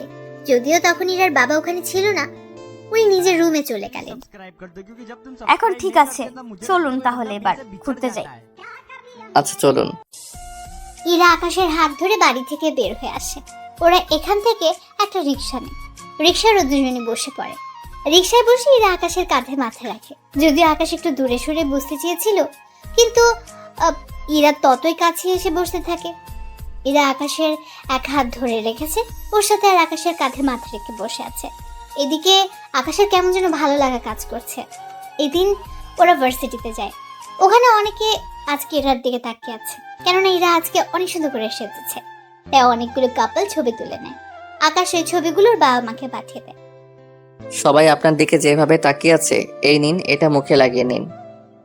ইরা ওর মুখে একটা মাস্ক পরে নেয়। এদিকে রোজা এখানে চলে আসে। কি রে, গতকাল আমাকে থাপ্পড় মেরে এখন অন্য মেয়েকে নিয়ে এখানে এসেছিস? তোকে তো আমি দেখে নিব। ওই সময় ওখানে ঈশাও চলে আসে। দেখুন রোজা আপু, ভাইয়াকে কিছু করবেন না। ভাইয়া এমনিতেই কাল দেশে ফিরে যাবে, তাই প্লিজ আপু ভাইয়াকে কিছু করবেন না। এদিকে আকাশ কাল চলে যাবে শুনে ইরার অনেক খারাপ লাগছে। ওই সময় রোজা ঈশাকে কিছু জিজ্ঞেস করে। ঈশা রোজার প্রশ্নের উত্তর দিয়ে দেয়। আকাশ ওই দিন ইরাকে ওদের বাড়িতে পৌঁছে দিয়ে চলে আসে ওর ফুপুর বাড়ি। ওখানে আকাশ নিজের সবকিছু গুছিয়ে নেয়, কেননা কাল চলে যাবে সেজন্য। এদিকে তো ইরা রুমে কান্না করতে করতে শেষ, কেননা আকাশ চলে গেলে কবে আসবে তা আকাশ নিজেও জানে না। পরের দিন সকালে আকাশ ইরাদের বাড়িতে আসে। ওখানে আকাশকে দেখে ওনার একটু অবাক হয়। আকাশ ওনাদের সবাইকে ডেকে নিয়ে সবার সামনে বলে, আঙ্কেল আন্টি, আমি ইরাকে আমার সাথে নিয়ে যেতে এসেছি আমার দেশে। ও আমার সাথে ওখানে থাকবে, আর আমি ওকে বিয়ে করতে চাই। এখন আপনারা রাজি থাকলে আমি আজকে ওকে নিয়ে যাব। ইরা রাজি থাকলে আমার কোনো আপত্তি নেই, কিন্তু বিয়ের আগে তোমার সাথে এই বাড়িতে থাকলে লোকে। আঙ্কেল, আমাদের ওখানে কোনো সমস্যা নেই। তাছাড়া ওখানে ও আম্মুর সাথে অথবা একা একটা রুমেও থাকতে পারবে। ঈশার পরীক্ষা শেষ হতে আরো 10 দিন বাকি আছে। 10 দিন পরেই আমাদের বিয়ে হবে। আপনারা দুজন ঈশার সাথে কথা বলে ফুপু ও ফুপা ওনাদের সাথে করে চলে আসবেন আমাদের বাড়িতে, আর আমি ওকে এখন নিয়ে যাব। এখানে থাকলে ওই ছেলেটা ইরার ক্ষতি করতে পারে। এইদিকে ইরা রাজি হয়ে যায়। ইরা ওর সব জামা নিয়ে আকাশের সাথে বেরিয়ে পড়ে। ওদের বিদায় জানানোর বাড়ির সবাই এয়ারপোর্টে চলে এসেছে। ইরা ওর বাবা মাকে ধরে কান্না করছিল। দেরি হয়ে যাওয়াতে আকাশ ইরারে নিয়ে ভেতরে ঢুকে। ভেতরে গিয়ে সবকিছু ঠিক করে ওরা প্লেনে গিয়ে বসে। প্লেনে ওরা অনেক গল্প করতে থাকে। সবকিছু শেষ হতে হতে ওরা চলে আসে আমেরিকায়। ওখানে এয়ারপোর্টে 5টা গাড়ি এসেছে আকাশদের নিয়ে যাওয়ার জন্য। আকাশ, এতগুলো গাড়ি কেন? বারে গাড়ি না থাকলে যাব কি করে? তাই বলে এতগুলো গাড়ি? এতগুলো গাড়ি শুধু তোমার জন্য? তাই কোনো কথা না বলে ওরা গাড়িতে উঠে যায়। গাড়ি চলতে থাকে। এরা আকাশকে জড়িয়ে ধরে ওর কাঁধে মাথা রাখে। এভাবে এরা ঘুমিয়ে যায় কিছুক্ষণের জন্য। 1 ঘন্টা পর ওরা একটা রেস্টুরেন্টের সামনে এসে নামে। এরার ঘুম ভাঙায় আকাশ, আমরা কি চলে এসেছি? না। তাহলে এখানে এসে থামলে যে? এখান থেকে কিছু খেয়ে তারপর আবার রওনা দিব, আর 2 ঘন্টা লাগবে যেতে। তাই ভাবলাম কিছু খেয়ে যাই। তার উপর সন্ধে হয়ে গিয়েছে, তাই এখন চলো ভিতরে যাই। একটা কথা বলবো? কি কথা বলো? আমি এভাবে ভেতরে গিয়ে খেতে পারবো না, তাই খাবার যদি এখানে নিয়ে আসতে। ও এই ব্যাপার, চিন্তা করো না, আমি ওদের বলে দিচ্ছি, ওরা আমাদের জন্য খাবার নিয়ে আসবে। তুমি এখানে কেন খাবে? তুমি ভেতরে খেয়ে আমার জন্য খাবার নিয়ে আসো। তুমি যখন ভিতরে খাবে না তখন আমি আর গিয়ে কি করব? তাই কোনো কথা না। ওদের খাবার আনতে বললে ওরাও প্রয়োজনীয় সবকিছু নিয়ে আসে গাড়িতে। গাড়িতে ওরা দুজন খেতে থাকে। আকাশ ইরাকে খাইয়ে দিচ্ছে আর ইরা আকাশকে। ওরা দুজনকে খাওয়ানো শেষ হলো। আচ্ছা, তোমার বাবা মা কি আমাকে পছন্দ করবে? ওনারা পছন্দ করেছে বলেই তো তোমাকে নিয়ে যাচ্ছি বাসায়। কি? ওনারা কখন দেখলো আমাকে? আমি ছবি দিয়েছিলাম যেদিন আমি তোমাদের বাড়িতে যাই ওই দিন। এরপর তো আমরা ঘুরতে গিয়েছি, তখন যে ছবিগুলো তুলেছি ওইগুলো। এরপর বাবা মা তোমাকে অনেক পছন্দ করেছে। আমি তো ভেবেছি আমি এখানে এসে ঈশার পরীক্ষার পর গিয়ে তোমাকে নিয়ে আসবো, কিন্তু তা তো আর হলো না। তাই ভাবলাম তুমি রাজি হলে আজকেই নিয়ে আসবো। প্ল্যানিং তাহলে আগে থেকেই করে রেখেছো? রাত 8টায় ওরা বাড়িতে ঢুকলো। আকাশদের বাড়ির চারদিকে বিভিন্ন রঙের লাইট জ্বলছে, দেখতে জাস্ট অসাধারণ। আকাশের আম্মু উনি দরজা খুলে নিজের ছেলের হবু বউকে ঘরে তুলে নেন। এরা আকাশের মাকে জড়িয়ে ধরে ভেতরে চলে যায়। আসতে কোনো অসুবিধা হয়নি তো? না আন্টি, কোনো অসুবিধা হয়নি। আকাশ, তাহলে কি বৌমা কি একা শোবে না তোর মায়ের সাথে শোবে? আঙ্কেল, আমি আন্টির সাথেই ঘুমাবো। তাহলে আমি কোথায় ঘুমাবো? কেন আঙ্কেল, বাড়িতে কি আরো কোনো রুম নেই?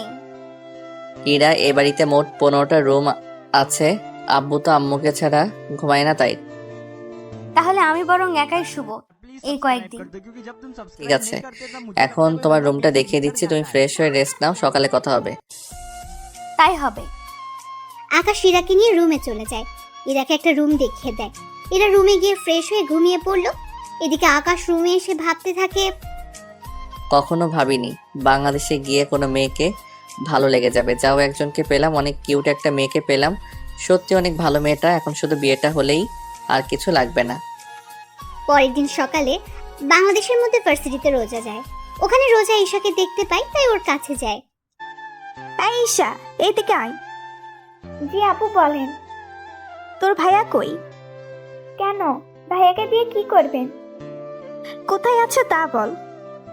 ভাইয়া ওনার বাড়িতে চলে গেছে। বাড়িতে গিয়েছে মানে? বাংলাদেশের কোন জেলায় ওর বাড়ি? ভাইয়া বাংলাদেশের বাইরে থাকে। ডিটেলসে বল। এরপর ঈশা রোজাকে ডিটেলসে সবকিছু বলে দেয়। ঈশা সবকিছু বলে ওখান থেকে চলে যায়। এদিকে রোজা বাড়িতে এসে জানে ও আমেরিকায় যাবে। ওর কথায় ওর আব্বু রাজি হয়ে গেল। এইদিকে সকাল 11টায় ইরা ফ্রেশ হয়ে বারান্দার বাইরে যায়। ওখানে গিয়ে তো ইরা পুরোই অবাক, কেননা এখান থেকে পুরো সমুদ্র দেখা যায়, তার উপর সবুজ শ্যামল পরিবেশ, যা ইরার থেকে অনেক ভালো লাগে। এরা নিচে নেমে আরো বেশি অবাক হয়, কেননা এরা বাড়িটাকে যতটা ছোট মনে করেছিল, বাড়িটা ওর থেকে 5 গুণ বড়। এরা নিচে নেমে আসে। ওখানে দেখে আকাশের আম্মু বসে আছে, তাই ইরা আকাশের আম্মুর কাছে যায়। আন্টি, একটা কথা বলার ছিল। কি কথা ইরা? আকাশ কোথায়? তাছাড়া আমার অনেক ক্ষুধাও লেগেছে। আকাশ সকালে কোথায় যেন বেরিয়ে গেল, বলেছে দুপুর 2টা-3টার মধ্যে আসবে, এরপর তোমাকে নিয়ে ঘুরতে যাবে। এখন চলো তোমাকে খেতে দেই। এরা ড্রয়িং রুমে যায়, ওখানে খাওয়া শেষ করে। আকাশের আম্মুকে বলে, আন্টি, আমি বাড়িতে কল করব, কিন্তু কিভাবে কল দিব বুঝতেছি না। তার উপর গল্প করার মতো কেউ নেই, বাড়িটা একটু ঘুরে দেখতাম। আগে তোমার বাবা মায়ের সাথে কথা বলো, তারপর এই বাড়িটা আমি তোমাকে ঘুরে দেখাবো। ঠিক আছে আন্টি। বারবার আন্টি না বলে আম্মু বলে ডাকবে। এখন তুমি কথা বলো। আকাশের আম্মু ওখান থেকে চলে আসে। এদিকে ইরা ওর বাবা মায়ের সাথে কথা বলতে থাকে। কথা বলা শেষ হলে আকাশের আম্মু পুরো বাড়িটাই তাকে ঘুরে ঘুরে দেখায়। সবগুলো রুম চেক করা শেষ, শুধু একটা রুম বাকি আছে। আম্মু, এই রুমটা কার? এই রুমে আকাশ থাকে, ও ফিরলে তখন রুমটা দেখে নিও। আচ্ছা, আমি তাহলে আমার রুমে ঢুকে টিভি দেখি। এদিকে আকাশ ওর আস্তানায় চলে আসে। ওই দিকের কোনো খবর পেলে? বস, একটা গোপন খবর পেয়েছি। কি খবর? বস, মিস্টার কিবরিয়ার মেয়ের আমাদের দেশে আবারও ফিরে আসবে, তবে কিবরিয়া আসবে না। কিন্তু কিবরিয়ার মেয়েকে আমরা চিনবো কি করে? বস, এটাই একমাত্র বড় সমস্যা। আচ্ছা, তোমরা খবর লাগাও, আমি এখন বাসায় যাচ্ছি, অন্য দিকটা সাবধানে সামলাবে। ঠিক আছে বস। আকাশ ওখান থেকে চলে আসে। দুপুরের দিকে আকাশ বাড়িতে এসে ফ্রেশ হয়ে ইরার কাছে যায়। ইরা, তুমি রেডি হয়ে নাও, আমরা কিছুক্ষণ পর বের হব। হ্যাঁ, এই ড্রেসটা পরবে। ঠিক আছে, পরবো। আকাশ ওর রুমে গিয়ে অপেক্ষা করতে থাকে। কিছুক্ষণ পর ইরা রেডি হয়ে আকাশের রুমে এলো। ইরাকে দেখতে অনেক সুন্দর লাগছিল, এক কথায় অসাধারণ। আকাশ তো দেখেই চোখ ফেরাতে পারছে না। কি দেখো এমন করে? তোমাকে ছাড়া অন্য কাউকে দেখছি না। আমাকে কি আগে কখনো দেখোনি? দেখেছি, কিন্তু এইভাবে দেখিনি। রুমে আসো, তোমাকে রুমের ভিতরটা দেখাই। এরা রুমের ভেতরে গেলে আকাশ ইরাকে রুমের ভেতরেও বারান্দাও দেখাতে থাকে। ওয়াও, অনেক সুন্দর। এখন চলো ঘুরতে যাই। আকাশ ইরাকে নিয়ে বেরিয়ে পড়ে। অন্যদিকে রোজা এয়ারপোর্টে চলে আসে এবং আমেরিকা আসার জন্য টিকিট কেটে নেয়। টিকিট কেটে প্লেনে উঠে বসে। কয়েক ঘন্টা পর আমেরিকা এসে পৌঁছায়। এদিকে আকাশ ইরাকে নিয়ে পুরো বিকেল ঘুরিয়ে দেখাতে থাকে। রাতের বেলায় ওরা ডিনার করে বাসায় আসে। ইরা, তুমি গিয়ে ঘুমাবো, আমি একটু বাহির হব। কি বলছো? রাত 11টা আর তুমি এখন বের হবে? হ্যাঁ, একটু যেতে হবে, তুমি চিন্তা করো না, রাত 2টার আগে ফিরে আসবো। ঠিক আছে, তবে সাবধানে যাবে কিন্তু। ঠিক আছে, সাবধানেই যাব। আকাশ বের হয়ে ওর আস্তানে চলে আসে। ওখান থেকে এসে আসিফকে প্রশ্ন করে, আসিফ, তোমাকে যা বলেছি মনে আছে তো? জি স্যার, মনে আছে। আমাদের লোক ওকে ফলো করছে, ও কোথায় আছে তা জেনে গেছি। তাহলে চলো মেয়েটার কাছে যাই, ওকে এখানে উঠিয়ে নিয়ে আসি। বস, আপনি নিজে কি ওখানে যাবেন? হ্যাঁ, যাবো তো, কারণ ওই মেয়েটার সাথে যদি আরো অনেক লোক থাকে তাহলে তো বুঝতেই পারছো। তাহলে চলেন বস। আকাশ ওদের নিয়ে রওনা দেয় হোটেলের দিকে। ওখানে একের লোক এরা তারা শুনে ওই মেয়েটার সব ডিটেলস বলে দেয়। ওরা ওই রুমের সামনে চলে আসে। দরজা খুলে ভেতরে ঢুকে আকাশ রোজাকে দেখতে পায়। রোজাকে দেখে কি বলবে আকাশ কিছুই বুঝতেছে না। এদিকে রোজা বলে ওঠে, আপনারা কারা? এখানে কি করে এলেন? তার আগে এটা বলো, তুই এখানে কেন এলি? আমি একজনকে ভালোবাসি, তার জন্য আমি এখানে এসেছি। নাম কি তার? কোথায় থাকে? দেখুন, আমি এর চেয়ে বেশি কিচ্ছু জানি না। তোর বাবার নাম কি কিবরিয়া? আপনারা আমার বাবার নাম কি করে জানেন? যা বলছি তার উত্তর দে। হ্যাঁ, কিন্তু আপনারা কে তা তো বলবেন। তা আপনার না জানলেও চলবে। আসিফ, চল তো এখান থেকে। বস, কোনো সমস্যা হয়েছে কি? আসতে বলছি, আস। ওরা ওখান থেকে চলে আসে। এদিকে আকাশ ভাবে, রোজা এখানে আবার কাকে ভালোবাসে? ও কার জন্য আসতে পারে তা তো আমাকে জানতেই হবে। এদিকে ওরা আস্তানায় চলে আসে। ওখানে এসে তারা নিজেদের কাজ করতে থাকে। তখন আসিফ বলে, বস, এটা তো ওই মেয়েটাই ছিল, তাহলে ছেড়ে দিলেন যে? ওই মেয়েটা বাংলাদেশে থাকে, ওখানে একটা ভার্সিটিতে ছোটখাটো মাস্তানি করে বেড়ায়, কিন্তু এখানে কাউকে মারতে আসবে এত সাহস হবে না। মেয়েটা বলেছিল কাউকে ভালোবাসে, তাহলে কে হতে পারে যে ওকে ভালোবাসে? আচ্ছা, তোরা যে যার বাসায় চলে যাও। আসিফ, কাল একটা অপারেশন আছে, রাতে চলে আসিস। ওকে বস। আকাশ চলে আসে ওর বাসায়। ওখানে এসে আকাশ ওর রুমে চলে আসে। ওখানে এসে আকাশ দেখে ইরা আকাশের রুমে শুয়ে আছে। ঘুমন্ত অবস্থায় ইরার চেহারাটা অনেক মায়াবী লাগছিল। আকাশ ওখান থেকে বারান্দায় গিয়ে শুয়ে পড়ে। পরের দিন সকালে ইরা ঘুম থেকে বারান্দায় গিয়ে দেখে আকাশ ওখানে শুয়ে আছে। তাই একটু অবাক হয়, কিন্তু এর চেয়ে বেশি অবাক হয় আকাশ ইরাকে একবারও ডাকলো না সেজন্য। তাই ইরা আকাশের কাছে যায়। ইরা আকাশের বুকে হাত দিয়ে ডাকতে গেলে আকাশ ইরার হাত ধরে বুকের সাথে মিশিয়ে রাখে। এতে ইরা অনেক সাবধানে হাত ছাড়ানোর ব্যবস্থা করে, কিন্তু তাতে কোনো লাভ হলো না। কিছুক্ষণ পর সূর্যের আলো পড়ায় আকাশের ঘুম ভেঙে যায়।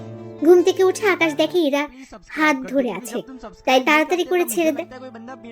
আমি বুঝতে পারিনি। কোনো ব্যাপার না, তুমি এখানে কেন ঘুমিয়েছো? কি করবো, এসে দেখি তুমি শুয়ে আছো, তাই ভাবলাম তোমাকে ঘুম থেকে জাগানোটা ঠিক হবে না, তাই আমি বারান্দায় ঘুমিয়ে পড়েছি। কিন্তু তুমি এখানে কেন আসতে গেলে? আমি তো ঘুম থেকে ভেবেছিলাম একটু বারান্দায় আসি, তাই এখন এখানে দেখলাম তুমি শুয়ে আছো, তাই তোমাকে ডাকতে গেলাম, অমনি তুমি আমার হাত। আচ্ছা, তুমি ফ্রেশ হয়ে নাও, তোমাকে আমার ভার্সিটিতে নিয়ে যাব। সত্যি? হ্যাঁ, তাহলে যাও, এখন ফ্রেশ হয়ে নাও। ইরা ফ্রেশ হতে চলে এলো। এদিকে আকাশ কিছুক্ষণ ব্যায়াম করে নেয়, কেননা ইরার বের হতে সময় লাগবে। সেই সময়টা আকাশ ব্যায়াম করে নেয়। ওরা দুজন রেডি হয়ে নাস্তা করে বেরিয়ে পড়ে ভার্সিটির উদ্দেশ্যে। আকাশ ইরাকে নিয়ে ভার্সিটিতে যাচ্ছে। ওখানে গিয়ে আকাশ রোজাকে দেখতে পায়। তার সাথে ভার্সিটির সবাই আকাশকে চেনে, তাই অনেকে মারামারি বন্ধ করে দাঁড়িয়ে আছে।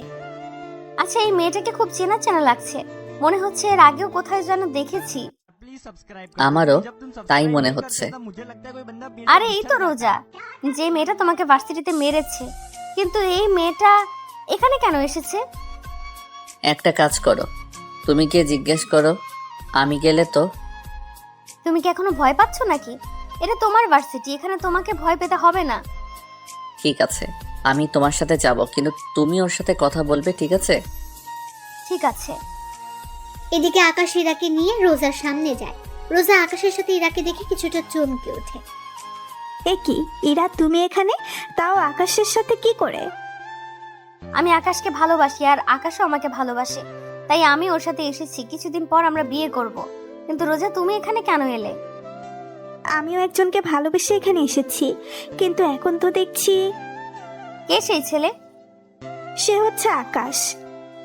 রোজার মুখে আকাশের নামটা শুনে ওরা দুজনেই অবাক হয়। তার সাথে ভার্সিটির অনেকে তাকিয়ে আছে ওদের দিকে। ভার্সিটির সবাই আকাশের পরিচয় জানে। মেয়েরা ভালো করে জানে আকাশ ভার্সিটির কোনো মেয়ের সাথে কথা বলে না। তাহলে এই দুটো মেয়ে কারা যাদের সাথে আকাশ কথা বলছে? ব্যাপারটা হাস্যকর না? এখানে এসেছেন আমাকে ভালোবাসতে। প্লিজ আকাশ, আমাকে ফিরিয়ে দিও না। দেখুন, আপনি ভালো করেই জানেন আমি ইরাকে ভালোবাসি, তাহলে কি করে বলতে পারছেন আপনি আমাকে ভালোবাসেন? এদিকে ওরা কথা বলছিল, তখন দূর থেকে কয়েকটা ছেলে ওখানে এসে আকাশের কাঁধে হাত রেখে বলে, কিরে, তুই তো আগে কখনো মেয়েদের সাথে কথাই বলতি না, সেখানে তুই কি না এখন দুটো মেয়ের সাথে, তাও মেয়ে দুটো সেই রকম সুন্দর, তো ওদের যদি... কথাটা বলার আগে আকাশ রনিকে একটা ঘুষি দেয়। এতে করে রনি অনেকটা দূরে গিয়ে পড়ে। কাজটা কিন্তু তুই ভালো করলি না আকাশ। তুই ভালো করে জানিস। আমিও দেখে নিব তোকে। দেখাই যাক। দেখুন রোজা, আপনি আমাকে ভুলে যান, ওটাই ভালো হবে।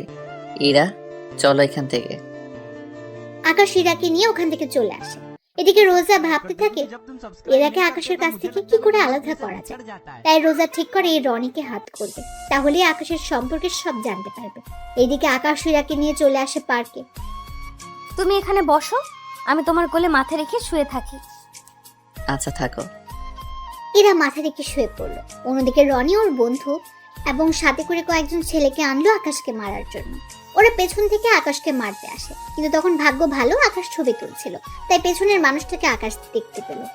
ওরা মারতে আসলে আকাশ ওদের হাত ধরে ফেললো, অন্য হাত দিয়ে ওই ছেলেটাকে খুশি দিয়ে ফেলে। ইরা, তুমি এই নাও ইয়ারফোনে গান শোনো, আমি 3 মিনিটের জন্য আসছি। বুঝতে পারছি, আচ্ছা যাও। ইরা ওখানে শুয়ে শুয়ে গান শুনছে। এদিকে আকাশ তাড়াতাড়ি করে ওদের কাছে যায়। রনি, তোকে এত মারামারি, তারপরেও তোর শিক্ষা হয় না? তোকে তো মারবো, সাথে ওই মেয়েটাকেও। ওরা সে আকাশকে মারতে যাবে, আকাশ পায়ের বুট থেকে বন্দুক বের করে ওদের গুলি করতে থাকে। অনেকে পালিয়ে যাওয়ার সময় পায়ে গুলি লাগে। আকাশ রনিকে অনেক বুঝিয়ে ওখান থেকে পাঠিয়ে দেয়, কেননা আকাশ ওখানে কোনো গন্ডগোল চায় না। আর এতক্ষণ ওদের মধ্যে যে মারামারি হয়েছিল তাও কেউ একজন ভিডিও রেকর্ড করছিল। সে হচ্ছে রোজা। রোজা এতক্ষণ ধরে ওদের ভিডিও করছিল, কেননা রনির সাথে আকাশের শত্রুতা কি তা রোজা ভেবে নেয়, রনির থেকে জেনে নেবে। কিছুক্ষণ আকাশ ইরার কাছে আসে। ইরা উঠে আবারও আকাশের কোলে শুয়ে পড়ে। এদিকে রনির কিছু লোক রনিকে হসপিটালে নিয়ে যায়। রনিকে হসপিটালে নিয়ে যাওয়ার পর রোজাও হসপিটালের দিকে চলে যায়। এইদিকে ওরা আরো কিছুক্ষণ সময় কাটায়। দুপুরের দিকে আকাশ ইরাকে নিয়ে রেস্টুরেন্টে যায়। ওখানে ওরা খাবার খেতে থাকে। খাবার খেয়ে ইরাকে নিয়ে আকাশ বাসায় চলে আসে। এদিকে রনিকে দেখতে ওর বাবা আসলো। ডক্টর, আমার ছেলে কেমন আছে? কিবরিয়া ডক্টর থেকে জানতে পারে রনি এখন ঠিক আছে। এদিকে রোজাও রনির কাছে আসে। কেমন আছেন? জি ভালো, কিন্তু আপনাকে তো ঠিক চিনলাম না। আমাকে না চেনারই কথা। আচ্ছা, আপনার সাথে আকাশের কি শত্রুতা? তাছাড়া আকাশ এত ভালো ফাইট করে কি করে? তখনই রনির আব্বু চলে আসে। কেমন আছিস বাবা তুই? এই তো এখন ভালো আছি। তা এই মেয়েটিকে? জানি না আব্বু, এই মেয়েটি আকাশের সম্পর্কে জানতে এসেছে। তুমি আকাশের কি হও? আমি ওর কেউ হই না। আপনারা আকাশের সম্পর্কে যতটুকু জানেন প্লিজ আমাকে বলেন। আকাশের আব্বু এই দেশের ধনীদের তালিকায় 3 নম্বরে আছে, আর আকাশ ওনার একমাত্র ছেলে। আকাশ মারামারি একটু বেশি করে, ও চোখের সামনে অন্যায় দেখলে এমনটা করে, যার কারণে আমার ছেলের সাথে ওর প্রতিনিয়ত মারামারি লেগেই থাকে। আমার যতটুকু জানার ছিল আমি জেনে গেছি, এবার তাহলে উঠি। রোজা ওখান থেকে চলে যায়। এদিকে আকাশ কি করবে কিন্তু ভেবে পাচ্ছে না, কেননা ইরার সামনে আকাশ মারামারি করতে পারছে না, কেননা ইরা জানে আকাশ অনেক ভদ্র। কিন্তু মুখোশের আড়ালে আকাশ যে অনেক ভয়ঙ্কর তা যদি ইরা জানতে পারে তখন কি হবে, এটাই আকাশ ভাবছে।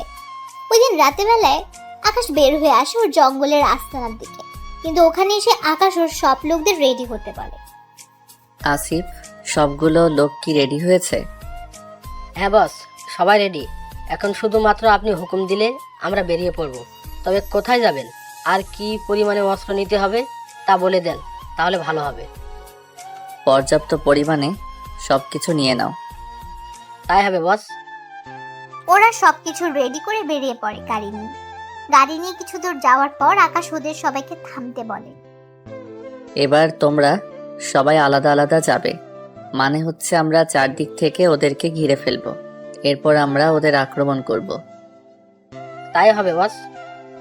ওরা সবাই চারপাশ থেকে ওই জায়গাটা ঘিরে দাঁড়ায়।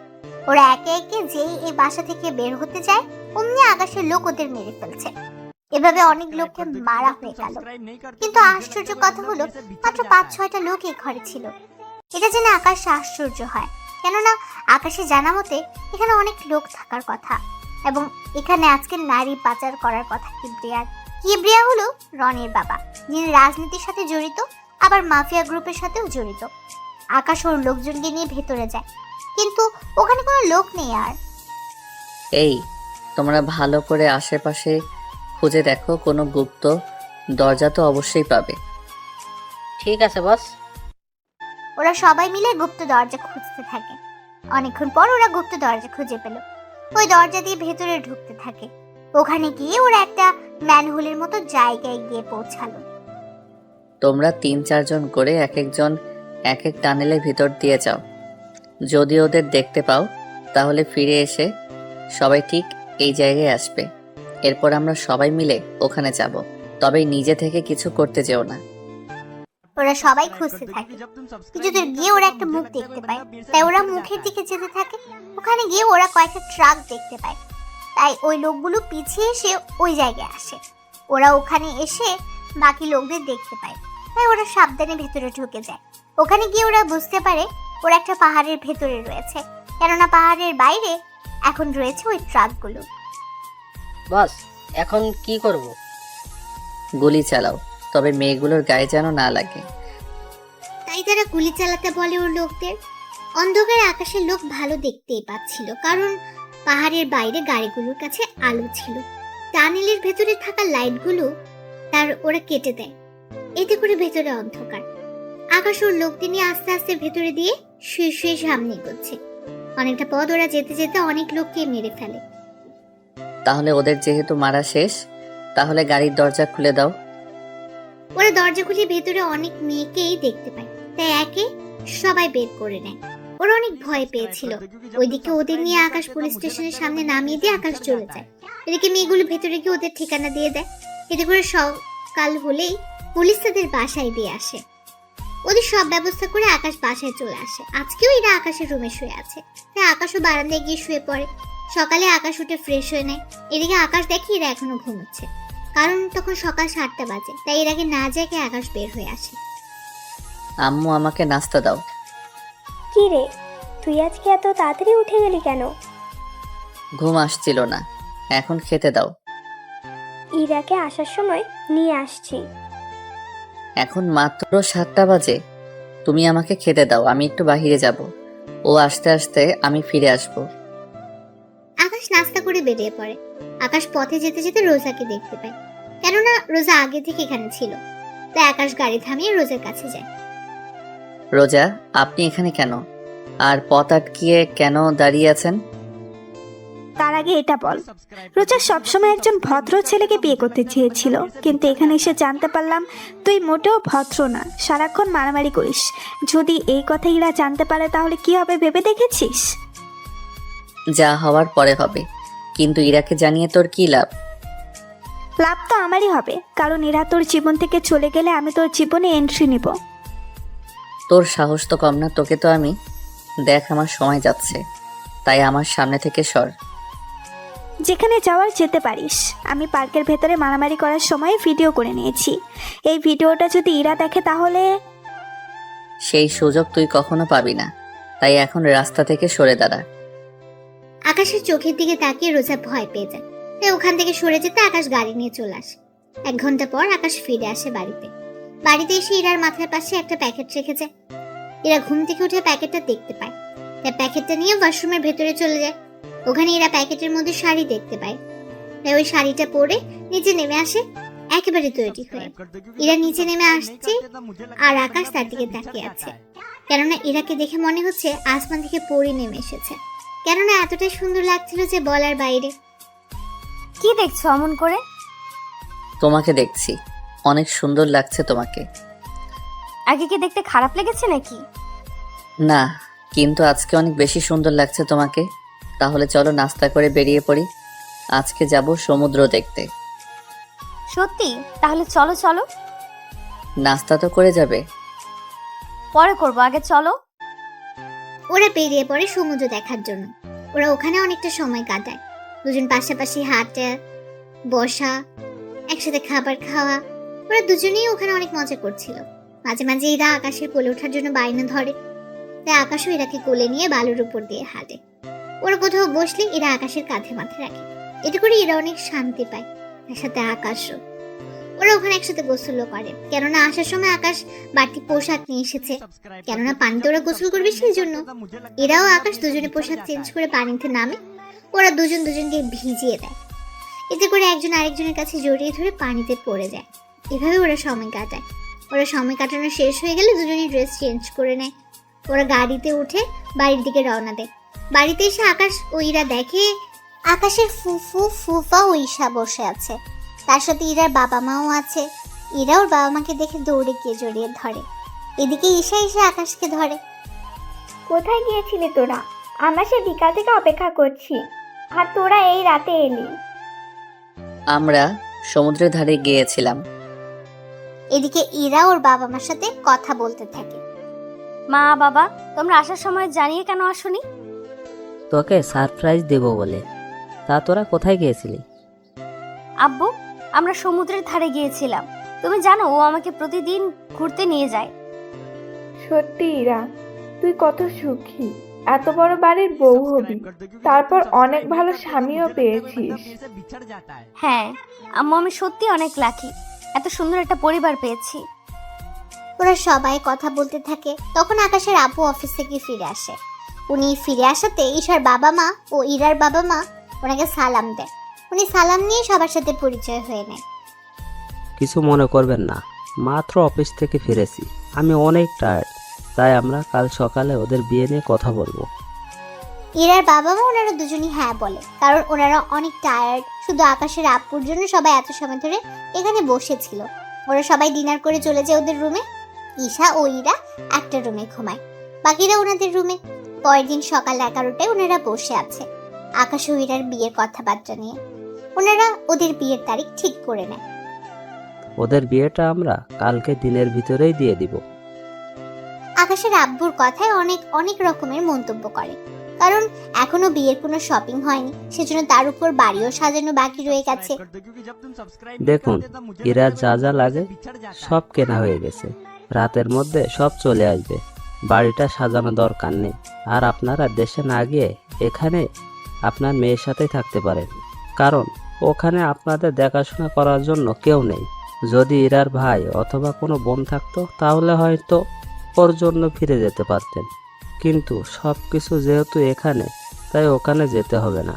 তবে মাঝে মধ্যে আকাশ আপনাদের ওখানে নিয়ে যাবে, সাথে ইরাকেও।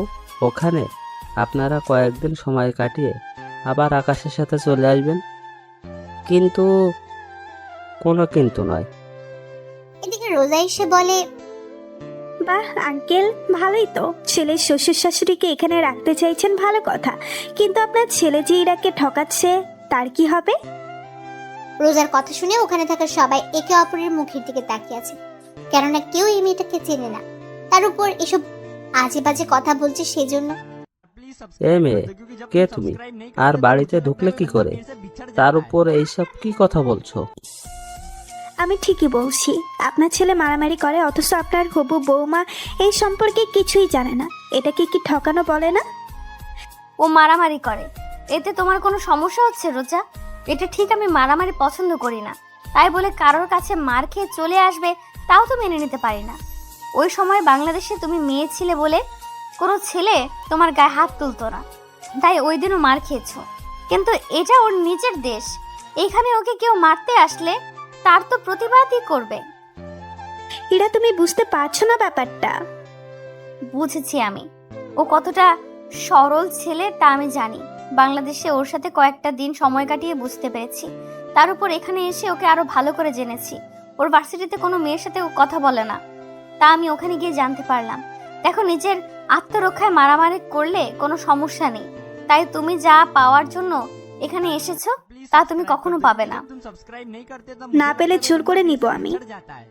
কাল আকাশের বিয়ে, তাই সময় পাবেন না। দেখা যাক। রোজা ওখান থেকে চলে যায়। এদিকে রোজা যাওয়ার পর সবাই একের পর এক প্রশ্ন করেই চলেছে এরাকে। এরা সবার প্রশ্নের উত্তর দিতে থাকে। সবাই পরে সবটা বুঝতে পারে। এদিকে ওই দিন থেকে ওদের বিয়ের কার্যক্রম শুরু হতে থাকে। এদিকে রোজা রনির সাথে হাত মিলিয়ে নেয় এরাকে বাড়ি থেকে উঠে নেওয়ার জন্য, যাতে করে এই বিয়েটা না হয়। এদিকে রনিও প্রতিশোধের জন্য রাজি হয়ে যায়। ওই দিন রাতে রনির লোকজন গিয়ে এরাকে বাড়ির সামনে থেকে কৌশলে উঠিয়ে নিয়ে গিয়ে আটকে রাখে। এদিকে এরা তো বুঝতে পারছে না কেন ওকে এখানে আনা হলো। এরাকে একটা গোডাউনে এনে রাখা হলো। তার উপর রনির বাবার তো লোকজন আছেই। রনির বাবাও মাফিয়া হয়, অনেক লোক আছে, এতে করে সুবিধাই হয়েছে। এদিকে রোজা ইরার মোবাইল দিয়ে আকাশকে কল দেয়। কেমন আছো আকাশ? এ কি ইরা, তোমার কণ্ঠ এমন শোনাচ্ছে কেন? কারণ আমি রোজা, সেজন্য। মানে ইরার ফোন তোমার কাছে কেন? তার মানে তুই ইরাকে... একদম ঠিক ধরেছিস, আমি এটাকে কিডন্যাপ করেছি। ওদের একটা সপ্তাহে ছেড়ে দিব যদি তুই আমাকে বিয়ে করিস। তা কখনোই সম্ভব না। তাহলে যে ইরাকে হারাতে হবে? আমি রাজি, তবে ইরাকেও ওখানে উপস্থিত থাকতে হবে। তাহলে তো আরো ইন্টারেস্টিং হবে। প্রেমিকা তার প্রেমিককে অন্য কারোর সাথে বিয়ে হতে দেখবে। হেই নে, একটা কাগজ নোট কর, এখানে চলে আসবি। এদিকে আকাশের জায়গার নম্বরটা চেনা চেনা লাগছে, কেননা এই জায়গায় কিবরিয়া রাস্তা না। তাই আকাশ ভাবে, তার মানে রোজার সাথে কিবরিয়া ও রনি, ওরা তিনজনই হাত মিলিয়েছে। কিন্তু ওরা রোজার উপকার করে ওদের কি লাভ হবে? এদিকে কেউই জানে না ইরা যে নিখোঁজ। তাই আকাশ বাড়ি থেকে বের হয়ে ঈশাকে কল দিয়ে জানিয়ে দেয় আকাশ ইরাকে নিয়ে একটু ঘুরতে বের হয়েছে, রাত ৩-৪টার ভেতরে চলে আসবে। ঈশা ওর এবং ইরার বাবা মাকে কথাটা বলে দেয়, যাতে করে ওরা ইরা যে নিখোঁজ হয়েছে তা না জানে। আকাশ গাড়ি নিয়ে ওর আস্থানে চলে আসে। ওখানে এসে ওর যত লোকজন আছে সবাইকে নিয়ে বেরিয়ে পড়ে কিবরিয়ার আস্তানার দিকে। ওখানে চারপাশে আকাশ ওর লোকেদের রেখে শুধুমাত্র আসিফকে নিয়ে ভেতরে যায়। ওখানে কিংকে দেখে কিবরিয়া অবাক হয়ে যায়, কেননা কিং কখনো এখানে আসেনি, কিন্তু আজকে আসলে কিবরিয়া অবাক হয়। আরে কিং, আপনি এখানে, তাও আবার আমার মতো মাফিয়ার কাছে? আমি এখানে কথা বলতে আসিনি, এখানে একটা মেয়েকে আটকে রাখা হয়েছে, আমি ওই মেয়েটিকে নিয়ে যেতে এসেছি। এ কি করে সম্ভব কিং? আমি এত কিছু জানি না, মেয়েটিকে আমার চাই। এদিকে কিবরিয়া কি করবে বুঝতে পারছে না। অন্যদিকে কিং এর কথা অমান্য করলে কিং কিবরিয়াকে মেরেও ফেলতে পারে, তাই কিবরিয়া বাধ্য হয়ে ইরাকে ছেড়ে দিল। এদিকে ইরা আকাশের সাথে আসতে চাইছে না, কারণ ইরা এক মাফিয়ার কাছ থেকে অন্য মাফিয়ার কাছে যাচ্ছে, সেজন্য। তাই আকাশ ইরাকে অজ্ঞান করে নিয়ে যেতে চাইছিল। তখনই রোজা ওখানে চলে আসে। রোজার সাথে ধাক্কা খেয়ে আকাশের মুখ থেকে মাস্ক পড়ে যায়। এতে করে রোজা আকাশকে চিনে ফেলে। এ কি, তুই এখানে? আর ইরাকে নিয়ে এভাবে তুই যেতে পারিস না। কিবরিয়া সাহেব, আপনি আকাশের কাছে ইরাকে কেন দিয়েছেন? আকাশ কোথায়? আমি তো কিং এর কাছে দিয়েছি। ও কিং নয়, ও আকাশ। আর ওকেই আমার বিয়ে করার কথা ছিল, কিন্তু কি করলেন? ওকে এত তাড়াতাড়ি করে ছেড়ে দিলেন। কি, ও তাহলে কিং নয়? কিন্তু তাহলে কিং এর ডান হাত আসিফ এই ছেলেটার সাথে কেন? কারণ আমি কিং, আবার আমি আকাশ। কি, তার মানে তুই এতদিন সবাইকে বোকা বানিয়েছিস? কথাটা বলে ওরা গুলি করতে থাকে। এদিকে আকাশের সাথে থাকা লোকগুলো গুলি করতে থাকে। আকাশ ইরাকে নিয়ে ওখান থেকে বের হয়ে গাড়িতে এনে রাখে এবং ওদের বলে দেয় ইরাকে যেন কেউ ওখান থেকে নিয়ে না যেতে পারে। এরাকে ওখানে রেখে আকাশ ভেতরে যায় এবং ওখানে একের পর এক লোকেদের মারতে থাকে। ওদের মারা শেষ হলে কিবরিয়া, রনি ও রোজা বাকি আছে, তাই আকাশ ওদের সামনে যায়। দেখুন মিস্টার কিবরিয়া, আপনাদের ইচ্ছে করলে মেরে ফেলতে পারতাম, কিন্তু মারবো না। আমি চাই আপনাদের একটা সুযোগ দিতে। বাকি রইল রোজা। দেখো রোজা, জোর করে কখনো ভালোবাসা হয় না, তাই আমাকে ভুলে যাও। কথাগুলো বলে আকাশ ওখান থেকে আসতে যাবে, তখনই রনি রোজাকে গুলি করে। আকাশ পেছনে তাকিয়ে রোজার এই অবস্থা দেখে। রনি ওর বাবাকে আকাশের লোকগুলো গুলি করে মেরে ফেলে। আকাশ ওখান থেকে বের হয়ে চলে আসে। ইরাকে নিয়ে আকাশ বাড়িতে আসে।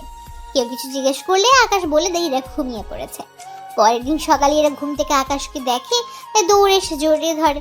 এদিকে দুপুরের দিকে আকাশ ও ইরার বিয়ে হয়ে যায়। রাতে যখন ইরাকে আকাশের রুমে বসানো হলো তখন আকাশ ইরাকে বলল, ইরা তোমাকে একটা কথা বলার ছিল। আমি জানি কি বলবেন। ওই রাতের কিং তুমি ছিলে, তাই না? তুমি কি করে জানো?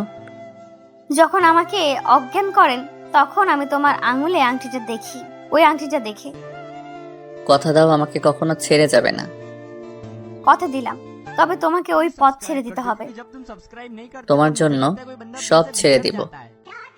এরপর ওরা দুজন হারিয়েছে ভালোবাসায়, যেখানে কোনো মাফিয়া থাকবে না, থাকবে শুধু ভালোবাসা।